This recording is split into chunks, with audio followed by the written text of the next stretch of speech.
Hi, everybody. Once again, I'm here to talk about Star Wars stuff.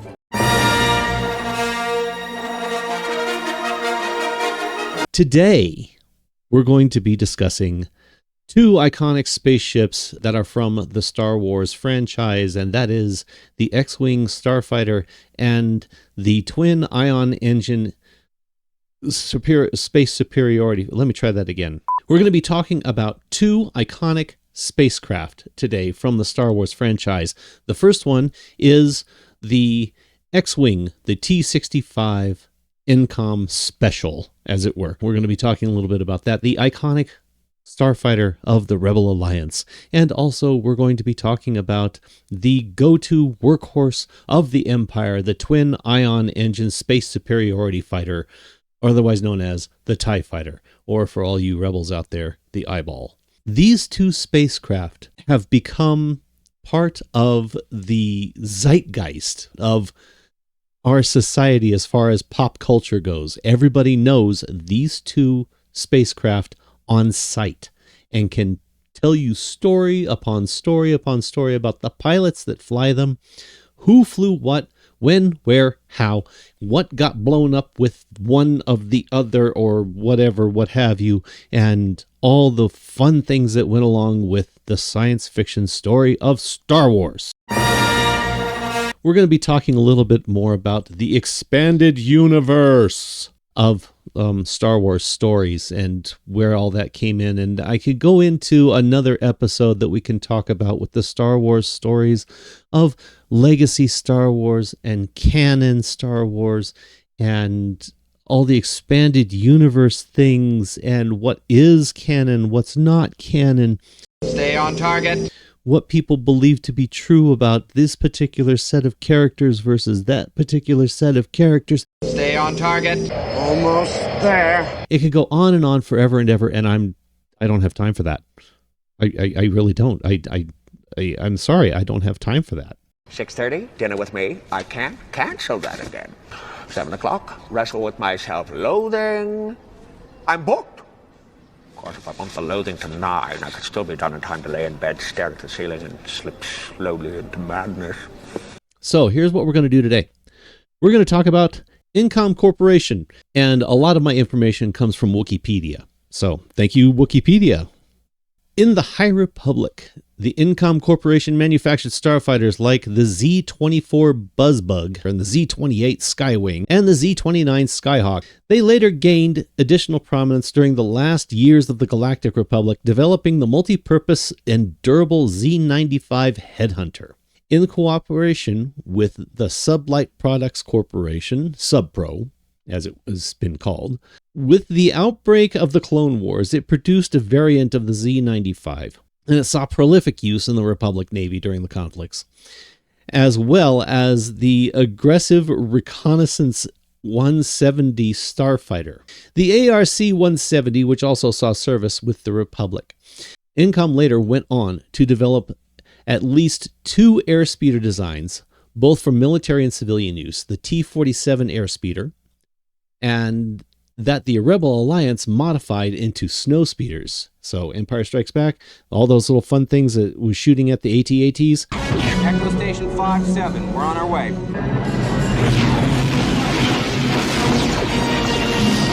And also the popular T-16 Skyhopper, referenced by Luke Skywalker in A New Hope. Placed a bullseye womp rats in my T-16 back home. They're not much bigger than 2 meters. However, INCOM's most notable product was the T-65B X-Wing Starfighter, and it was used by the Rebel Alliance. Designed with the Z-95 and the ARC-170 Clone Wars era fighters in mind, the venerable snub fighter, though initially in public use, was extremely fielded by the Rebel Alliance throughout the Galactic Civil War and again against the Galactic Empire.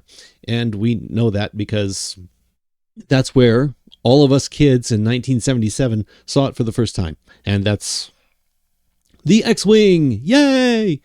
However, along with many other corporations during this period, INCOM was imperialized in order to be directly administered by the Empire. Despite this, by the time the First Order's rise to power, INCOM had reformed into INCOM Freetech Corporation, which went on to produce the T-70 and the T-85 X-Wing fighters. And we saw those, of course, in the last few sequels, the last 3 sequels. The other company that we need to talk about is Cinar Fleet Systems. These are the people who put together the twin ion engine space superiority fighter, otherwise known as the TIE Fighter. Cinar Fleet Systems was one of the foremost starship arms and drive manufacturers within the galaxy. Best known for its TIE Fighter series craft during the reign of the Galactic Empire, it was formerly known as Republic Cinar Systems, but during the Republic era. The company organized into Cinar Jamis Fleet Systems and Cinar Jamis Army Systems following the Galactic Concordance to avoid arms restrictions against selling weaponry to the First Order. Again, that's another deep dive that we're not going to go into right now. Cinar Fleet Systems manufactured much of the Galactic Republic's military shuttles and landing craft during the Clone Wars. The Republic Navy also commissioned Cinar to manufacture the prototype Corvette, a stealth ship equipped with experimental cloaking device. I don't know anything about that. We'll find out about that later too. Reportedly developed by the Republic engineers that rendered a ship invisible and undetectable to scanners and sensors. Republic forces used the spear-shaped stealth ship to destroy a separatist dreadnought, but the cloaking technology's enormous expense and maintenance requirements discouraged the Navy from commissioning any additional stealth ships. By the end of the Clone Wars, they were bankrupt. Cinar Systems was bankrupt, or Fleet Systems was bankrupt, and owned by the Intergalactic Banking Clan. After the invasion of Scipio, SFS's holdings fell to the office of the Chancellor. But let's talk about the X-Wing itself. Let's talk about the X-Wing from Incom and exactly what they did. The Incom T-65 X-Wing starfighter was primarily an all-purpose starfighter for the Rebel Alliance and its successor governments. Known for its versatility and exceptional combat performance, it was a favorite with Rebel and New Republic pilots.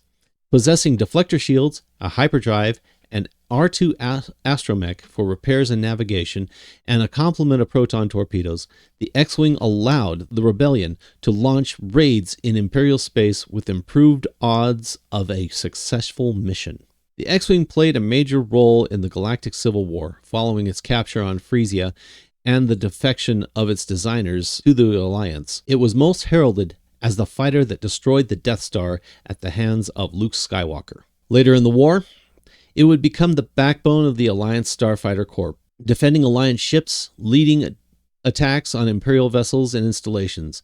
Most importantly, it could perform on near equal terms with the Empire's high-performance TIE fighters when handled by an experienced pilot. The X-Wing was so predominantly flown by Rebel and New Republic forces that it became the symbol of their faction, much like the TIE Fighter and the Star Destroyer were symbols of the Galactic Empire. The X-Wing series remained one of the galaxy's predominant multi-role starfighters for over 40 years. Conversely, the TIE Fighter, or the Twin Ion Engine Space Superiority Fighter. The TIE In-Space Superiority Fighter, also known as the TIE LN Starfighter, or TIE LN Starfighter, yeah, you get it, was commonly called TIE Fighter or simply TIE. Was the signature starfighter for the Galactic Empire and a symbol of its space superiority. The TIE LN exuded imperial power and prestige across the galaxy, seeing use through the Empire's reign. They were nicknamed Evil Eyes or Eyeballs by the members of the New Republic.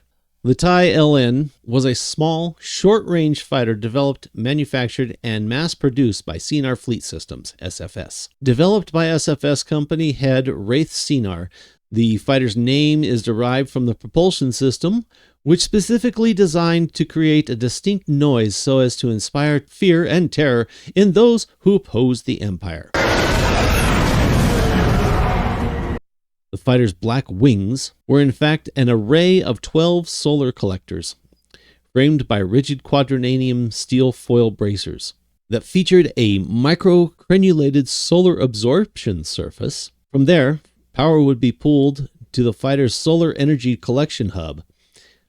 In other words, the center part of the big wing. Stay on target. The wings were sturdy enough to double as landing gear, even, further reducing the overall mass. However, the TIE fighters were designed to be deployed and retrieved using special cycling racks, standard on all Star Destroyers and other Imperial facilities.